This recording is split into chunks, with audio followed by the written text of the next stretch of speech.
Hello everyone, today I'm going to photograph the sunrise. I'm waiting for the sun to hit those rocks and to have the forest as a separation between planes.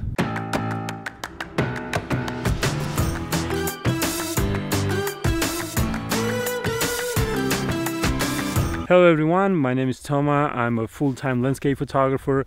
This channel is all about landscape and travel photography and photography in general. So if you're interested in this kind of topics, make sure to subscribe, watch this video, place a comment, whatever. Join one of my workshops. The links are in the description of this video. The second subject for today is going to be inside the forest. On my way back, I'm going to go through a forest and I'm going to take advantage of the sunrise light to capture some shots. As you can see, it's pretty cold out here, -5 degrees.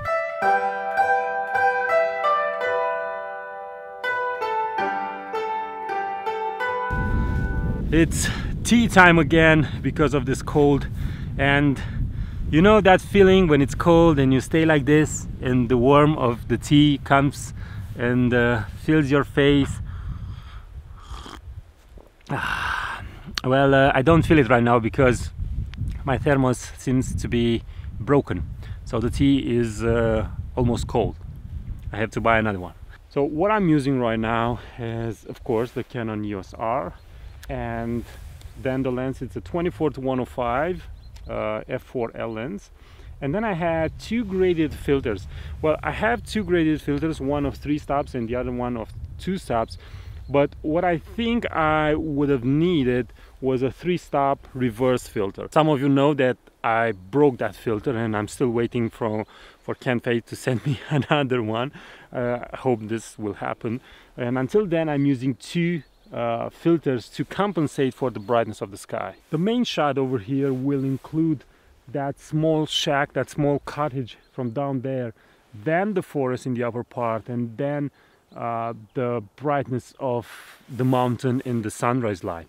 Now what I have to be extra careful is to have a slight darker sky. If the sky is really bright, then your attention will kind of escape in the upper part of the photo, and I want to kind of contain your attention to what is happening in the middle. That's why I'm using the forest, that's why I'm using the gradient filters. I want to have the brightness inside the photo.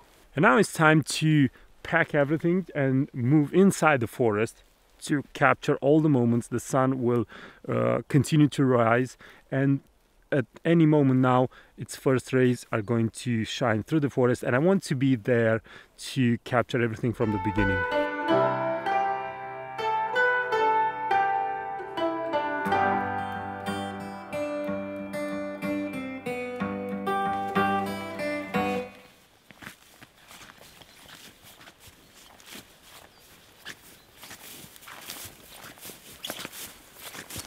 There is some mist over there, or there was some mist over there in the valley. I'll show you the photo, and it was very beautifully lit. This is the thing that I'm looking for. When there is mist that is rising from the forest during sunrise, I'm trying to be, let's say, here, and then comes the mist, and then comes the sun. Basically the mist is between me and the sun, and then you kind of see the glow of the mist. So what I've seen right now is the frost, the morning frost, that it's covering these leaves. I think they can form an interesting pattern. The only problem is to find something really interesting to photograph. But the way the frost kind of goes on the edges of the leaves, I think it looks very interesting. It's almost like photographing a painting or something.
The most difficult thing to do in the forest when you want to photograph it is to find order, and that is why you need a particular type of forest, and it's not easy to find a forest that looks good in the photos. Usually there is clutter, there is steep inclines, so you need to analyze it and look at it in terms of leading lines, in terms of order, in terms of a clear path, a clear point of focus. As you can see in my photos, when I'm photographing the forest, I'm thinking not only at order or a clear path, but I'm also searching for interesting light. I think the light shapes the landscape, shapes the forest, and can create interesting and dramatic shots. This is the thing that I'm after, dramatic shots.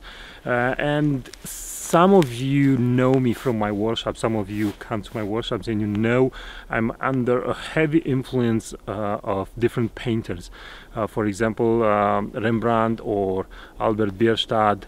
These are from the Hudson River School in the US. So these are two painters that influence the way I try to represent my photos in a dramatic way. So this is another thing that I'm searching in the forest: drama and very big contrasts between areas of light and areas of darkness. This was it for today. Hope you like it, and if you're not subscribed, maybe you'll consider subscribing. If you want to further support me, you can come to one of my workshops or buy one of my editing courses. All the links are in the description of this video.